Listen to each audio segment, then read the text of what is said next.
So I was looking at some movies though. Yeah. There's a movie that was out like a couple years ago.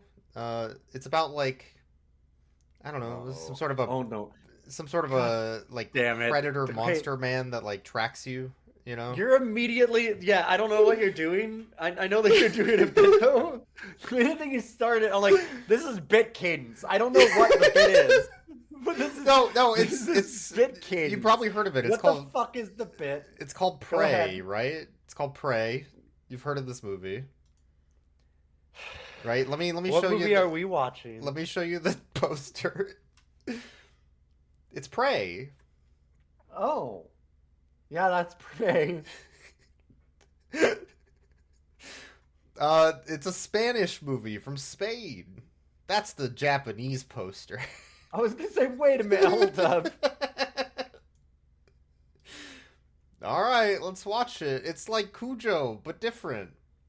God fucking damn. Dogs. They're coming. They're coming your way. They'll be here soon. Hey, they're the dog people, aren't they? Ojalá estuviera muerta. ¡Papá! ¡Gatos! Tienes razón. ¿Cuál debería darme la botella? ¿Lo hiciste tú? Al final has conseguido tu sueño. Estás sola. ¡Gatos! ¡Otra emergencia! ¡No me puedo mover! ¡Mi perro se ha vuelto loco! ¡Va a venir a por mí! Estoy toda.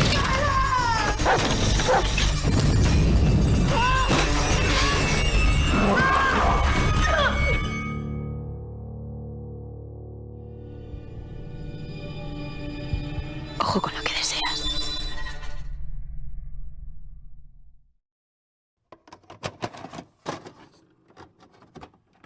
Welcome to Rough Cuts, everybody. This is Boix, and right here is my co-host Ilion, Hi. who is very serious. And this is Rough Cuts, a podcast where we Our watch movies Humor podcast about funny stuff. and then rate the dogs at the end. And it's Yeah. hilarious. And we are, that's right, say it together, everyone. Come hack Stupid! Wait. Comedians. Edians? Thespians. Thespians? Comedian. We're I've been a thespian Podcasters? Humans. before. Humans. Human.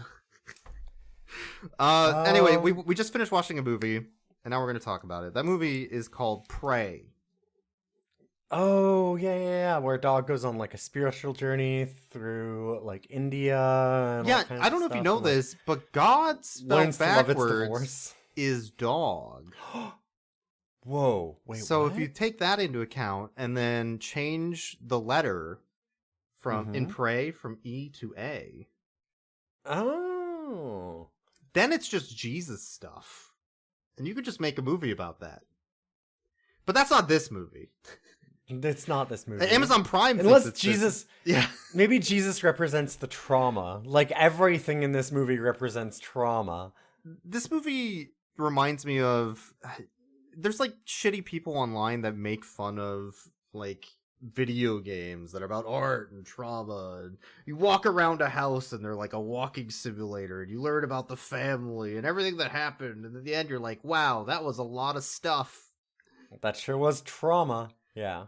That's what this movie reminds me of, but it's like Mm-hmm. actually that. But it's actually that, yes. No, yeah, no, this movie is... It's...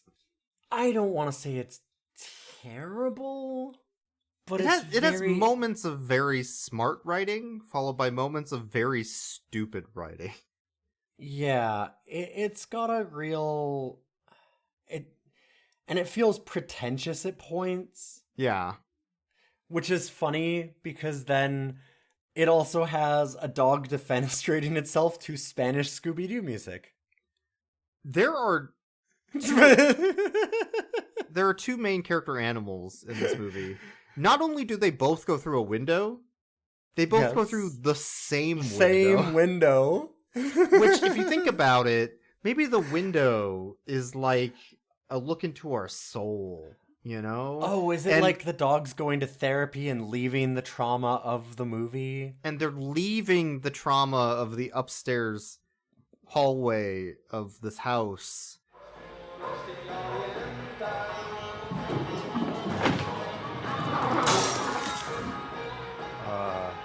Oh. It just defenestrated itself because Yeah. it hated the music so I much. hated the music so much.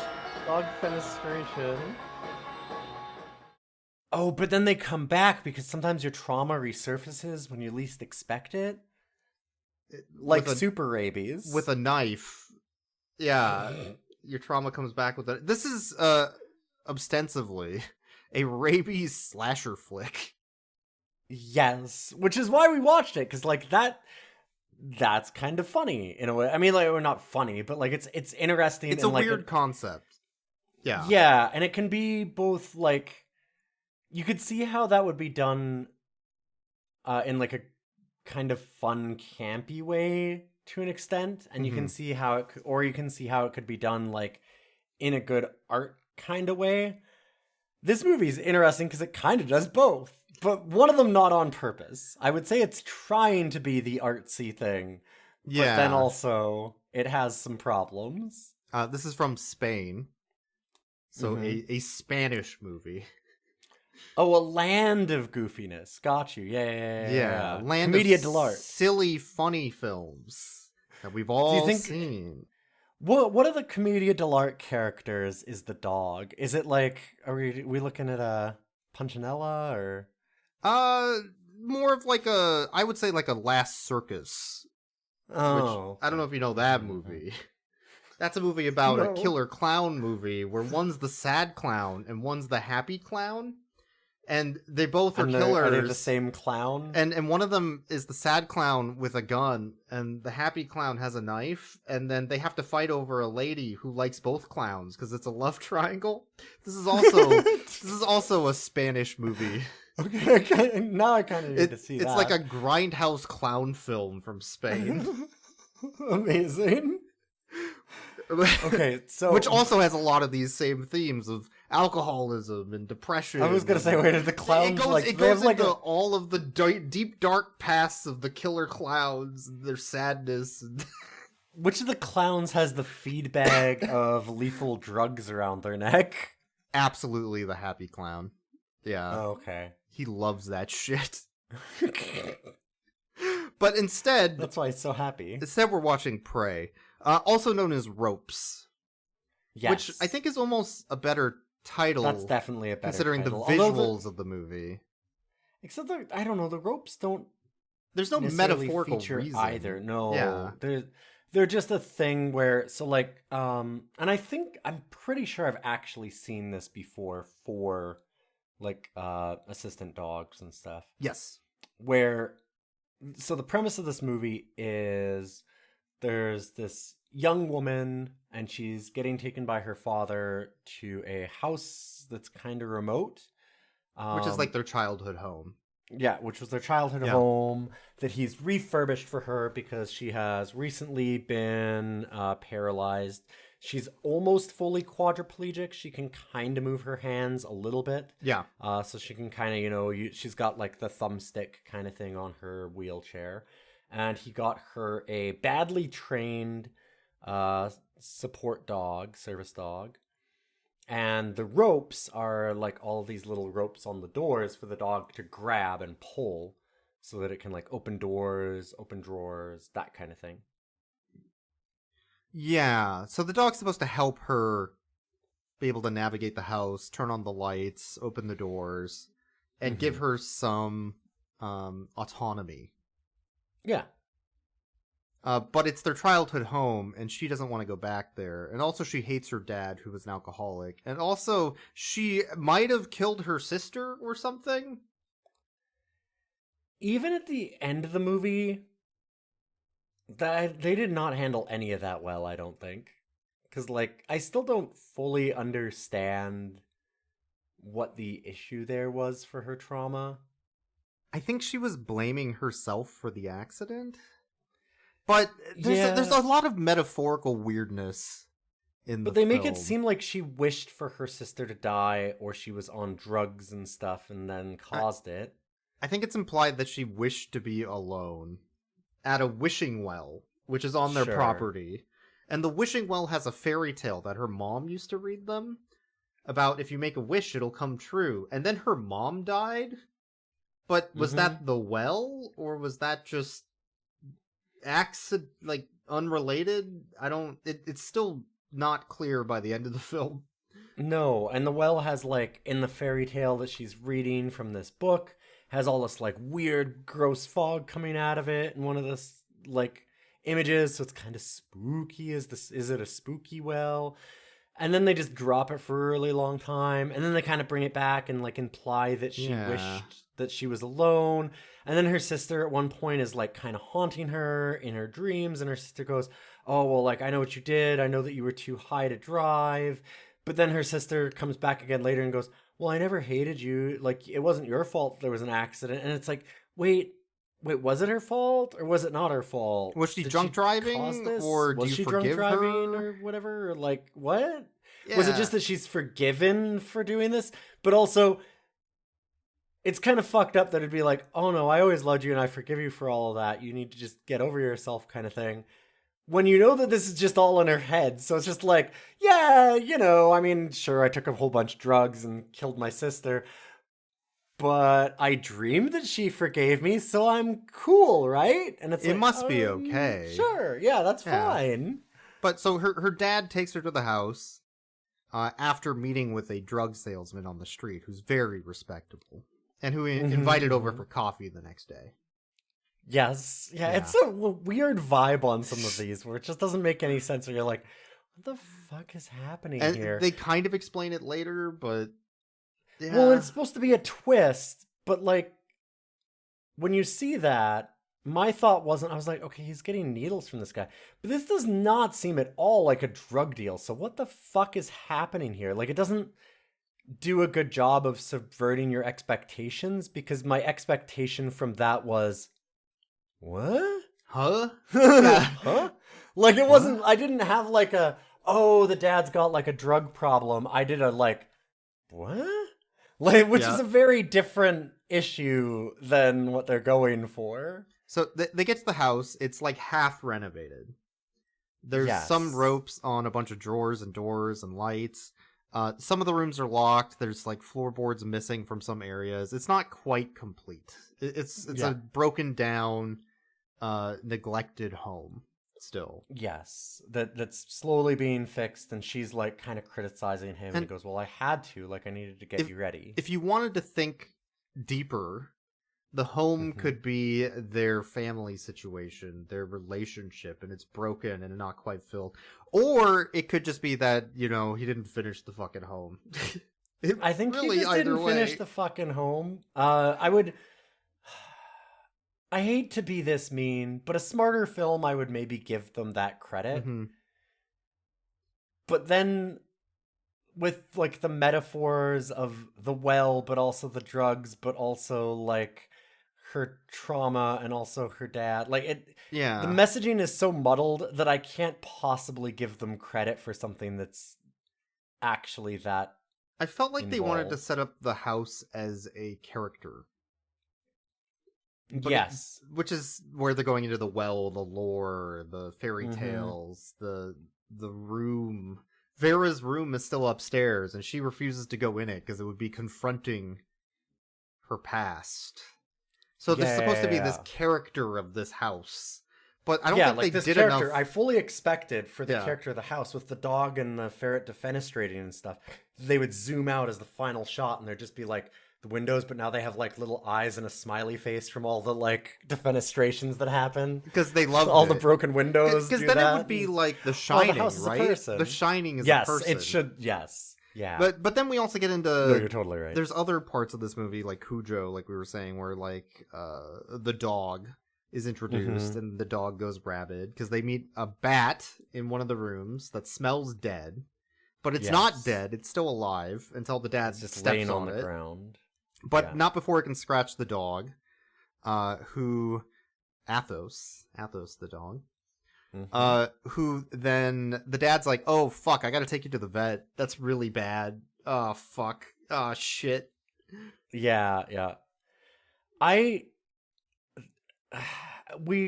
criticizing a lot about this movie because I think there's a lot to dislike. But like you said, it's funny.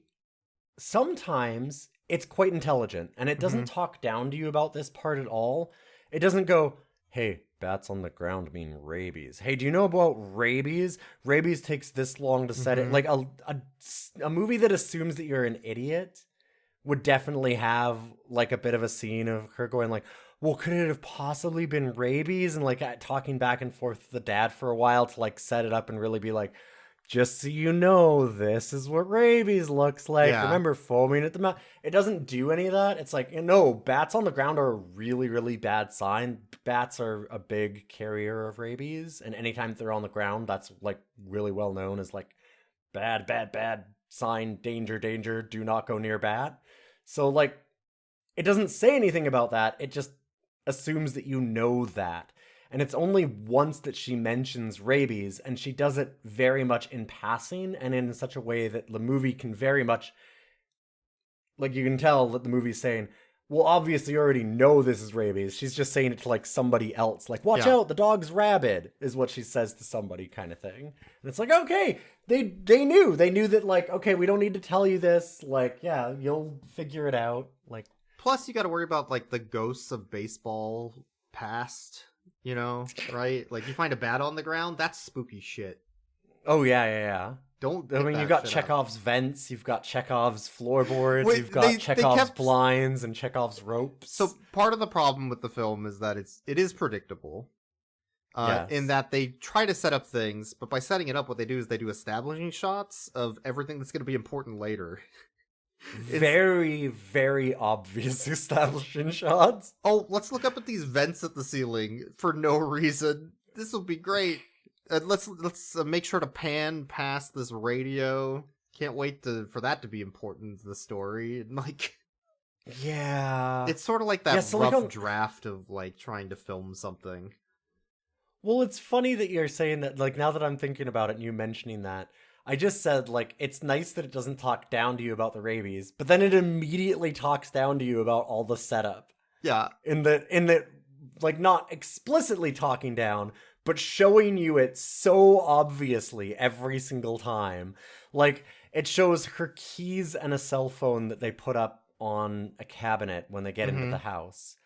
And it, like, he puts it there, she looks over at him, and then it like zooms in slowly on them, and you like, can see that they're almost on the edge of the cabinet. Phone's there? Did you get it? And it's like, okay, so she's obviously going to have to like bang this cabinet to try and knock the phone off, right? Yeah. Like, and hey, guess what? In like 20 minutes, she's gonna bang that cabinet to try and knock the phone down to get help. Like, yeah, So the dad goes outside because he's going to take a couple things inside and then drive off to the vet with Athos. But he has a heart attack and dies outside. And she's in a wheelchair, so she can't go out and get him. And she also can't reach her phone because it's on the bookshelf. So and she can't get outside. One of the reasons that she can't go outside to help him is, fairly importantly, she's been really angry about the dog. Yes. She hates the dog. She thinks the dog is poorly trained, which he kind of is. But she's just kind of a miserable person. She hates the dog. She hates her dad. She hates herself. She just hates everything. And so she tricks the dog into going outside and like locks it out. Before her dad goes outside. Not that smart of a dog, huh? And she like leaves the room, I guess. And then so dog's outside, dad dies. She tries to get her phone, which she hits the shelf, and a trophy literally hits her over the head. Which we find out zoomed in on the trophy too long before. Yeah, but we find out what I think it's funny is it literally hits you over the head with the metaphor. Because the trophy is her sister's trophy that she got when her mom died. Their mom died.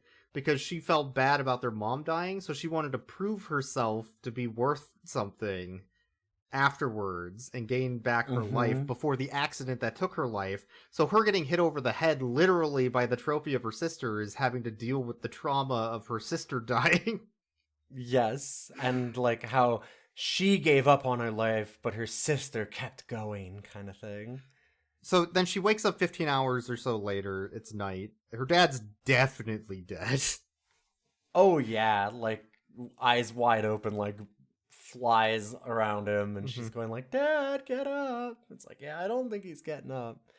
So And the dog has contracted super rabies in the meantime. at this point, the dog's gone rabid.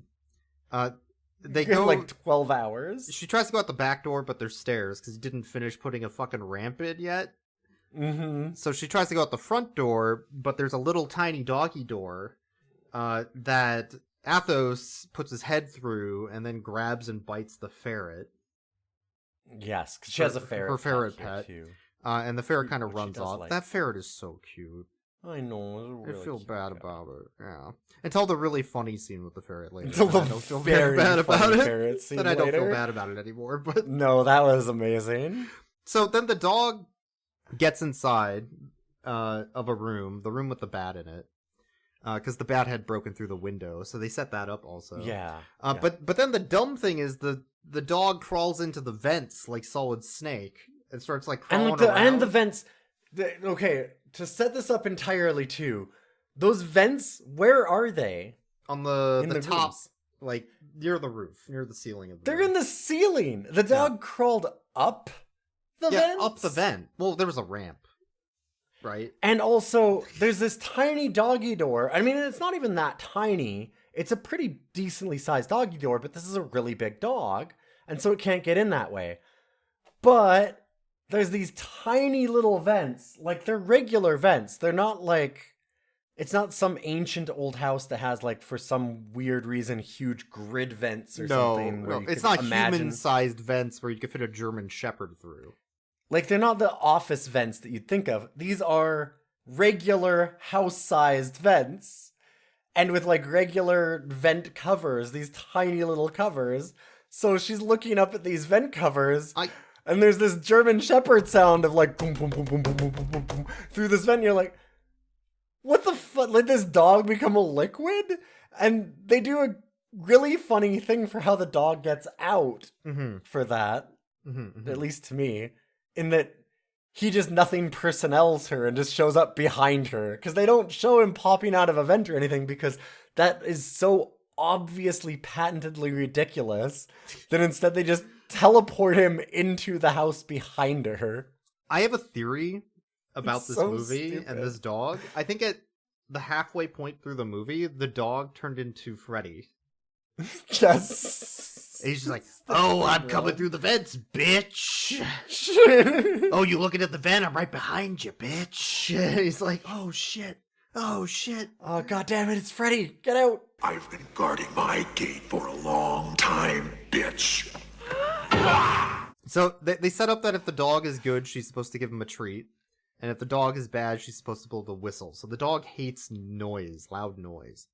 And as the dog, nothing personnel Sure. teleports behind her through the vent, like a demon. Yep. The clock goes off for literally a minute straight.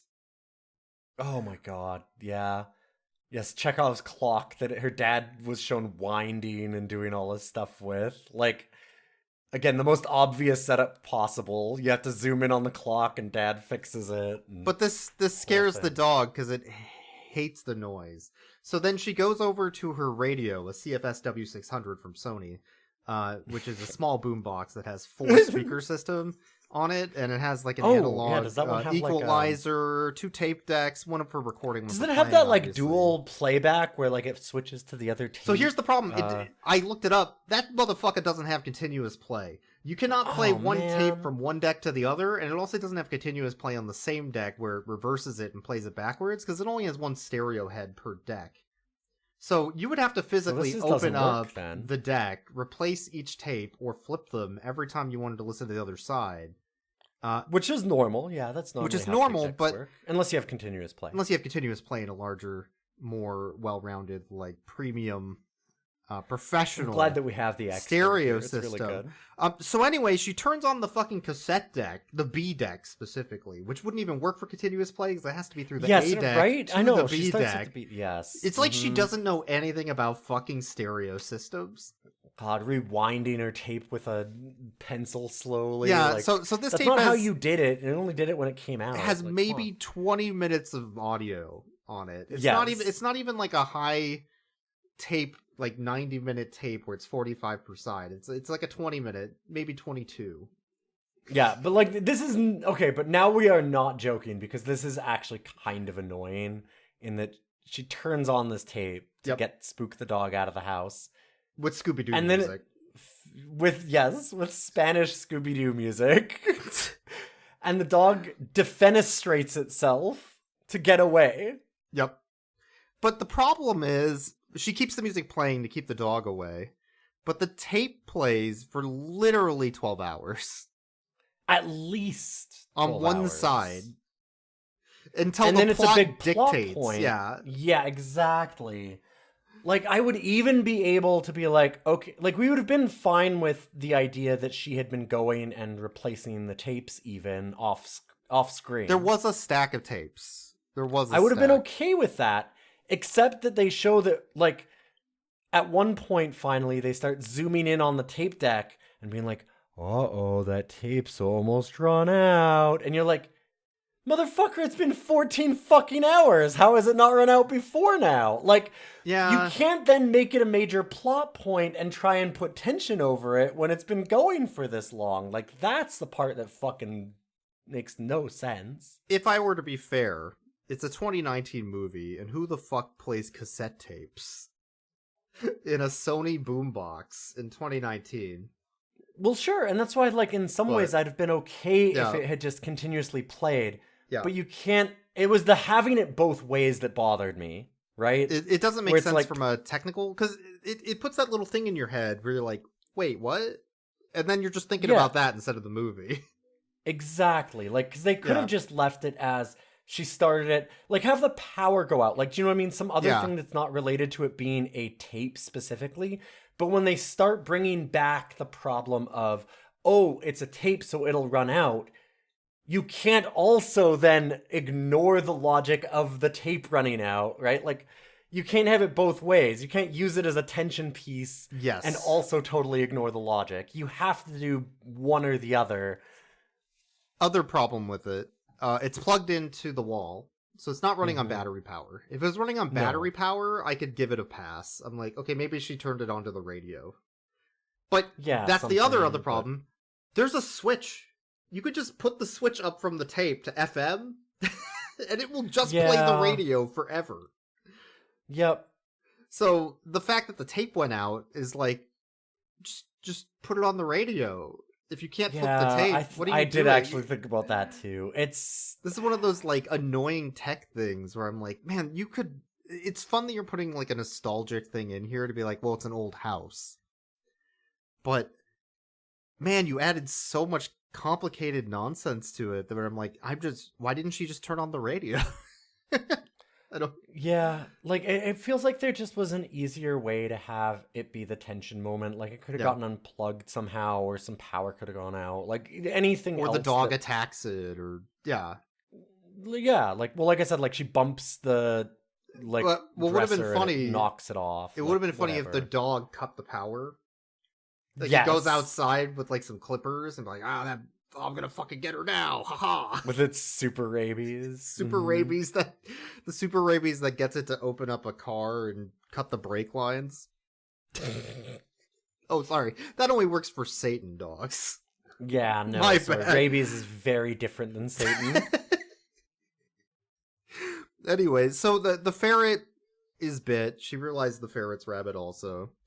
And she tries to end it mercifully, but it gets away, so she locks it in a room to set up for a jump scare later, I guess. And then she ends up kind of like wandering around for a while, I think, and the dog becomes a slasher villain for sure at this point when the guy who was selling her dad drugs shows up. Mm-hmm. And then as he's walking up the steps, she's like, "No, the dog's right behind you." And Athos is like, "Hey, bitch, fucking got your number, asshole." Welcome to my world, bitch. They had the dog kind of like peering around the corner at him, like rubbing his hands together, Yeah. just like, "Ooh, I'm gonna get him." This is why I think the dog just turns into Freddy at some point. Absolutely. It starts like yelling lines at her, like, "Oh, you think this is great, bitch?" It has to say "bitch" at the end of every line too, because like you know it. It's doing one-liners the whole time in its head. You can We can't hear them, but I know they're there. Yeah, they're definitely there. We kind of are attuned to dogs at this point, and I feel that dog. So then she has a plan to drug the dog with her pills.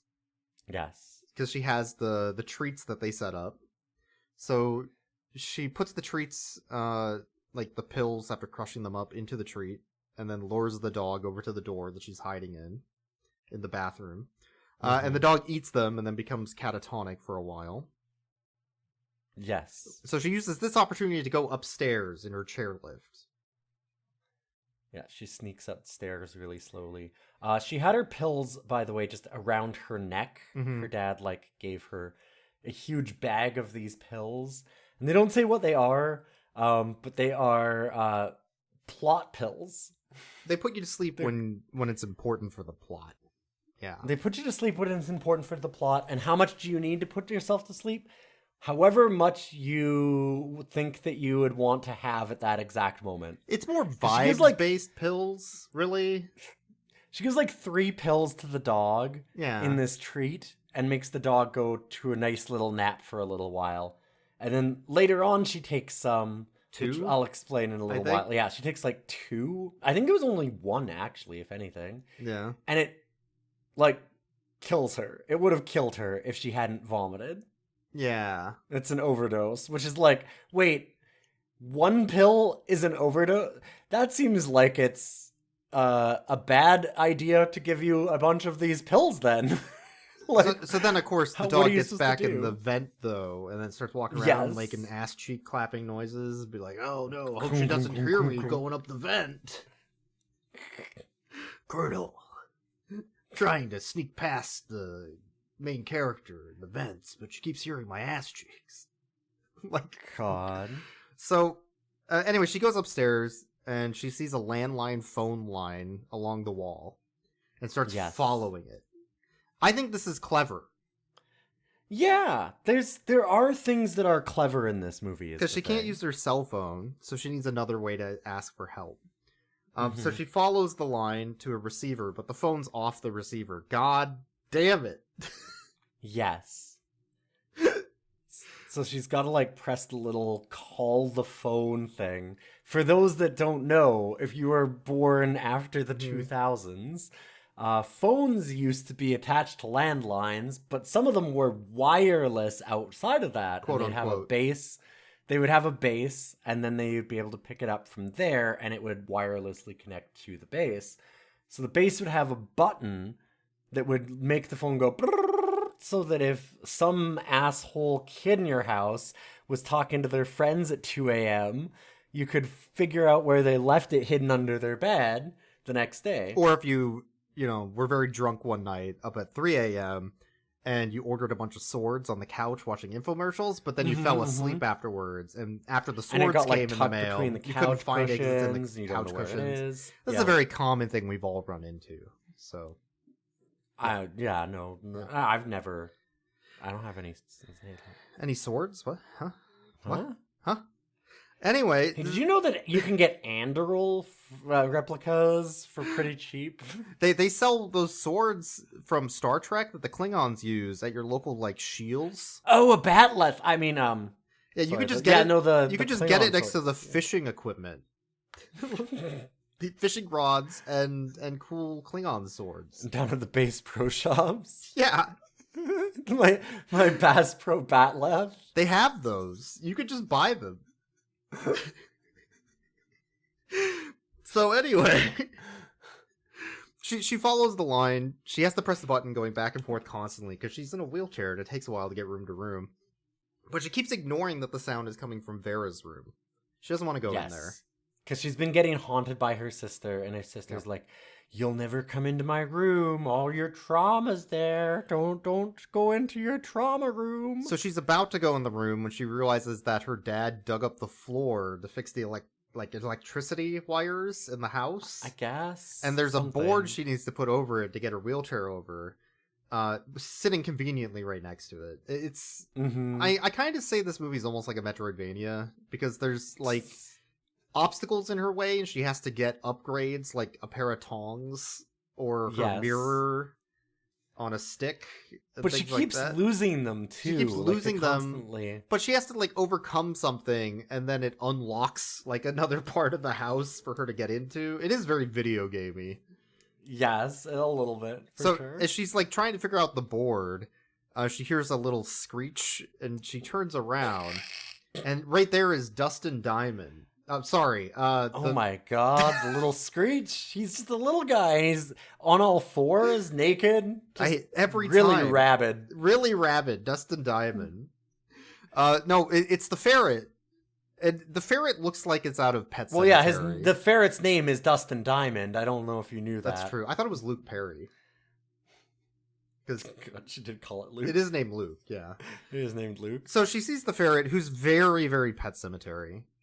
Yes. Very zombified. It's basically a zombie. And then she screams, and the little tiny ferret like crawls up her leg around up her chair, and then starts biting her neck. And it shouldn't be as funny as it is. It's so fucking funny. It's so fucking good. I don't know. I don't think they meant for it to be funny. Oh, definitely not. No, it is meant to be deadly serious. This is supposed to be a real danger. But she ends up seeing the open window that Athos jumped through earlier when she turned on the Scooby-Doo music. So then she blasts the fucking accelerator on her chair towards the window and slams into it, causing the ferret to be thrown out the window at high speed. You're like, this is funny. This is funny, yeah. This is just actively funny. Ow. Ah!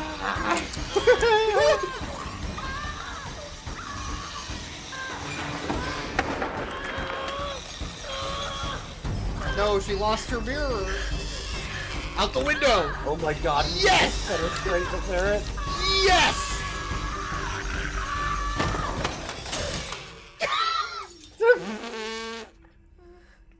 See, like, we probably shouldn't laugh at a moment like that. I'm not gonna say it's all the movie's fault, but also it's somewhat the movie's fault. Like, I feel like they could have done a little better than that. And we're all laughing. Both of us are laughing, and then the character's like, "Oh my god," and starts crying, and we're like, "Oh my god, that was the funniest shit I've ever seen." That's so fucking funny. It was so fucking funny. It was so good. It shouldn't have been funny, though. No, but it really is. There's nothing quite like two defenestrations through the same window.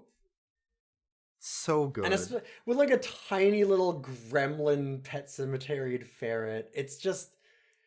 And like it's kind of wonky CG. Like it's not terrible, but it's not... It's not good. No, like it's a little cartoony, and it's just enough. It's cartoony... And it's like Looney Tunes the way that it flies out the window. Yes, exactly. Like, that's what I mean. Like, because it's all animated, so it just looks kind of goofy. I don't remember Goofy being in here. Gosh, I'm rabid. Well, gosh. Gosh, hello, bitch. It's fucking Goofy. Like... Don't fall asleep, bitch. I can see a Freddy movie that does that if Disney ever buys the franchise. That's the thing. Well, gosh, it's Goofy time, motherfucker. Kill you. Like, okay. Maybe when they're already making the Winnie Pooh horror series, like maybe when the license, public domain comes out, that's finally the get first those. Rough Cuts Presents movie. We'll do a Goofy horror where Goofy turns rabid. That and Quigley too, of course. Well, that's the same movie. We should buy the rights for Quigley 2 from the director. He's never going to make that thing. That's true. Anyway, so the ferret goes out the window, but when she knocks the ferret out the Yes. window, that somehow magically puts the board over the hole in the exact specific way where she can now cross it. A second board lands is what actually a second board hits That's the why wires. I think this is very sir. video gamey. I'm like, wait, that's not real. What And there's the some fuck? real moon logic to it too, because like the first board she knocks and it doesn't quite land right, so she's not able to do it. And she's like, fuck, everything goes wrong. Like when she hits the ferret out the window, she's like screaming about how unfair it all is and how nothing seems to go her way. And then she looks over and a second board fell off of like the scaffolding and landed perfectly where she needs it. And it's kind of like, okay, you guys aren't playing this for laughs? Yeah. Like, really? You're not? So, Because it's... I mean, yeah. the next scene is also very funny. That's the other part. Because she goes into Vera's room, finds the landline phone. Mhm. This is a movie about the importance of having a landline, really. Yes. But she finds the phone, starts dialing a quick dial to the hospital. That brings her to the oncology department. So she can get a hold of a human being to tell them that she's under attack by a dog and that it's killed everybody in the house and that they're also going to believe her. Yes. But the true terror of the movie is the fucking phone system at a goddamn hospital, which is impossible to God, navigate. how do you get through this thing? Do I press 0 now? No, I pressed it too fast. Fuck, I gotta... Okay, 'Cause she hit spends, star like, to go back. 3 minutes fucking around with this goddamn phone system, can't get a hold of anybody, and then drops the phone. It's like, fuck! That's not supposed to be funny, but it really No. is. Very much so. Oh my god. But she notices on the windowsill there is a letter also that has her initial on it. Yep. So she opens it up and she kind of skims it very, very quickly, but just sees that it is signed your father. And she's like, I can't deal with trauma. That's not what this movie is about. It's about a rabid dog, not trauma. What are you stupid? This isn't about trauma. This is about a dog. And she puts it down so that she can read it again later instead. This is when she overdoses on pills, and then her trauma By, like, forces one pill. her trauma ghost of her sister forces her to read the note. Yes. So Her sister who's been haunting her and going, it's all your fault. You're evil. You're bad. It's all Yeah. your fault. And, well, it turns out her dad actually had cancer, Mm-hmm. and it's really Or deep. something. Some terminal illness, and what he really wanted to do was to take her home to when they were happy as kids and to remind her about all of the death in their family. Mm-hmm. So that he could spend his last days with her and then leave without telling her to dump more trauma on her. Yeah, it's kind of fucked up. And then her sister goes, you know how I've been telling you that I'm your trauma ghost and how it's all your fault and it's your trauma? Fuck all that. Actually, I really forgive you and I've always loved you and I don't know why you beat yourself up like this. So I'm going to read this to you now. And I love you so much you don't understand. And you're like, also, "Wait, in what? order What's to this break the turn curse, for?" you have to go to the well and say you don't want to die. Because it's a Yeah. curse. It's from the story. It's actually not you. It's actually paranormal. Yes, they just bring the well back out of nowhere. And you're like, What? wait, what? And then also like, wait, did she want to, like, all the stuff of like, okay, was she drunk driving or like driving while high? Like, does she have a drug problem? That's I not don't know. clear, yeah. They kind of make it seem like she did, but now suddenly she doesn't. Or like, because her sister's just like, it wasn't your fault. And it's like, the whole movie's been about how it's her fault and how she was high and then she like blames herself and it's on like she should blame herself because it was her fault. And like the dad's going through trauma because he had to bury his partner and his daughter already, and he doesn't want to lose her too. And now he has this terminal illness, so he doesn't want to leave her alone. So he's trying to set her up for that. But he doesn't deal with that trauma either. No, because he just leaves it to her in a note that she's supposed to find after he's dead. in the room she doesn't want to go in. In the room that she doesn't want to go in. So it's all about dealing with your trauma, and the way that they show that is by having absolutely nobody deal with any of their trauma in any way or get any growth from it, which is so frustrating and undercutting their entire message. I don't understand. I get what their message was. I just don't get why they were saying it this way. I just think that they fucked up all the ways of trying to say it. Like, 'cause they also want her to go from being suicidal and not wanting to live to finding a reason to live again and a reason to fight. Because that's the real horror. Yeah, but her reason to live again and her reason to fight is, well, my trauma ghost sister made me vomit up my pills so that I couldn't kill myself. Guess I might as well live. Like, it's basically, my trauma won't let me die, which... Yeah.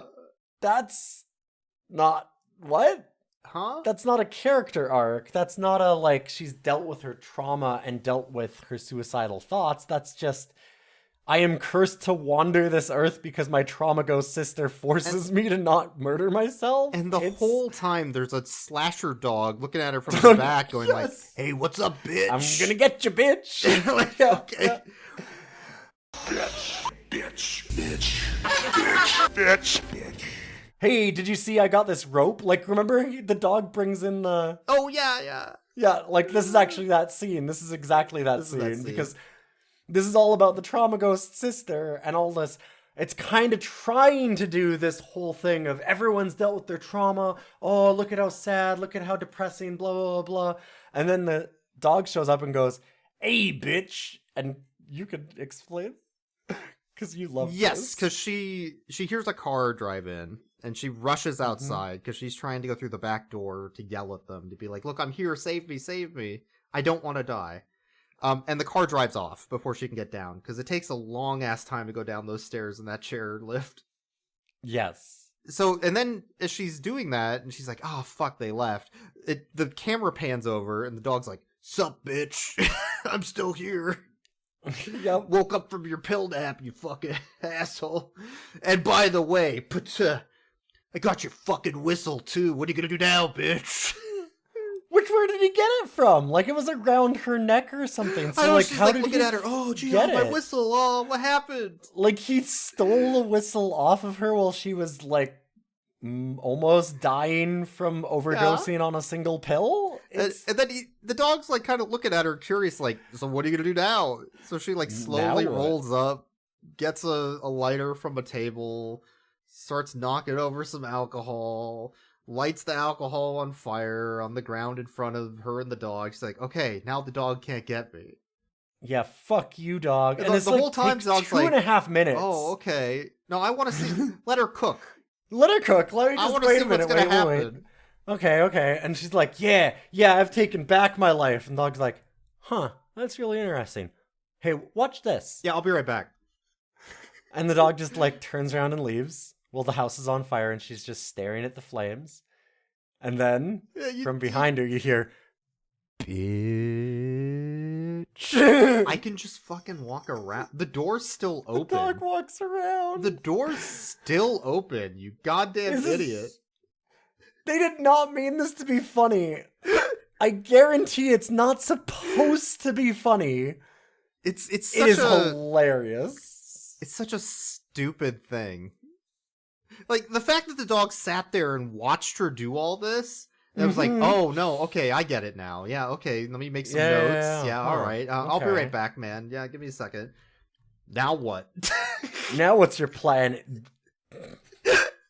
So then he attacks her. So fucking smart, huh? He attacks her, and then she, like, grabs his collar and leashes him to her chair. He's like, well, if I'm going out, I'm taking you with me, motherfucker. Yes. She starts driving towards the fire, and then she's like, wait, no, that's bad. So then she backs up and goes over the stairs outside, which runs over her dog in her wheelchair. I said at the beginning of the movie the dog was not going to get run over by a car. And I disagreed, and I guess we were both somewhat right. I think a wheelchair has 4 wheels and a motor. Maybe that counts? Basically a car, yeah.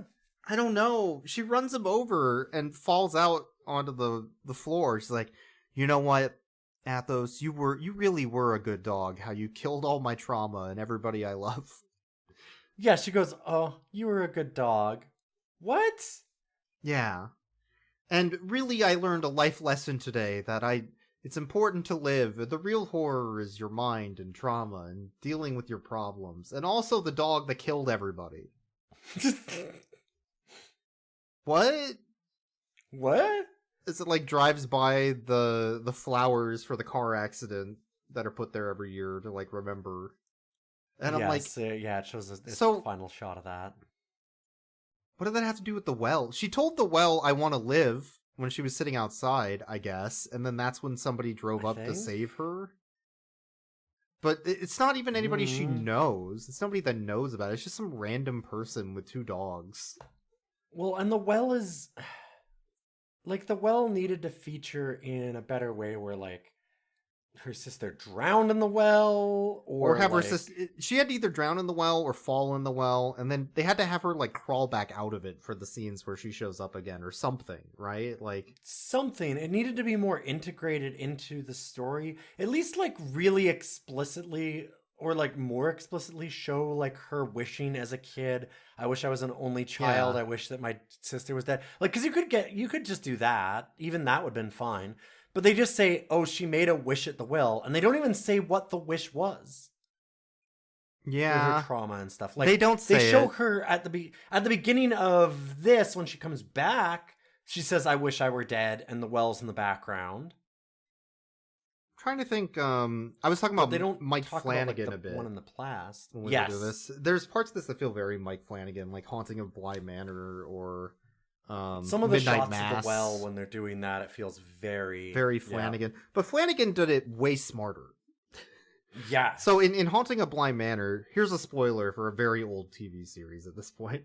Mm-hmm. What they have for the well scene, and why they keep showing it, and why it keeps being an interesting like mystery, is there's a character that they constantly talk to in the manor. And the character seems to be having conversations with people, but occasionally is disjointed in that conversation or staring off towards this well. And you're like, what the fuck is up with that well? And then what we find out later on is that character is actually a ghost. Mm-hmm. And she had fallen in the well. So she's looking at her body and not realizing she's dead. It needed something like that. Some sort of a twist of like, oh, that's what the well is fucking about. Honestly, even just like she threw a childhood toy that her sister loved down there or something. Like anything that would relate it in a more intricate fashion to her and her sister. Because like they kind of talk about maybe she made a wish here that was bad, but they don't even say what the wish is. So it's like... I'm assuming it's just implying the doesn't- wish was she wishes she was alone originally. That's but implied maybe, but like they needed to at least show that. Like they needed to because she was dealing with the something grief of had her to be dead there. mother, while her sister was having all these accolades, and she felt Yes. useless, while her father was drunk in grief. Yeah. So she's like, And I they wish only I was say just that alone. when that only comes up when her trauma ghost, by the way, is telling her that after having haunted her, mocking her and saying, "Oh, I'm gonna get you, you're gonna die, ah ha ha ha ha," and then it shows up and goes, "Never mind, all that was actually a joke. I actually really love you. Oh, and by the way, here's the reason why I was doing that was because I wanted to prove to Mom that I was, actually worth it, and that's why I tried so hard." So that was my own way of really, dealing the with grief. true horror is the trauma, and not the dog that's going like, "Hey, bitch, got your fucking whistle, bitch. What are you gonna do now?" But like, she also just explains She explains the plot trauma, yeah. Well, like, and with no real input from the main character, no growth, no input, no like. It's So just the growth. she goes of from being her- haunting her and torturing her to just helping her, but for no real reason or any growth. It feels undeserved by the end. Yeah, Mhm. I think is what I would say. Yes, it's a weird extremely. movie. It's a weird movie. It has bad SEO, and nobody's gonna be able to find it. Let's talk about the Absolutely dogs. Let's talk about the dogs. The reason why we watched this, by the way, is just you went, that poster's fucking That hilarious. poster is fucking wild. The Japanese poster for this is so funny. It's like, woman versus dog, who's gonna win?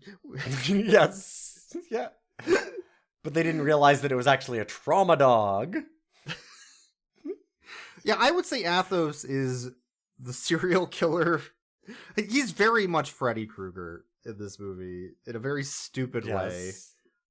I think you should have gotten at least one funny kill off of somebody where they were like, they played video games all day, and then he like grabs the controller. He's like, "Yeah, what do you think now, bitch?" And he's like rolling around the controller, like moving them like a race car down a track or something. Like it needs something like that. Yeah, controlling them. Yeah. I mean, so what I'm hearing from you is that this dog is a 13 out of 10 dog of your dreams. Yeah. I would say this dog is at least a nightmare out of 10. Yeah. Okay. Yeah. And I'm... Okay.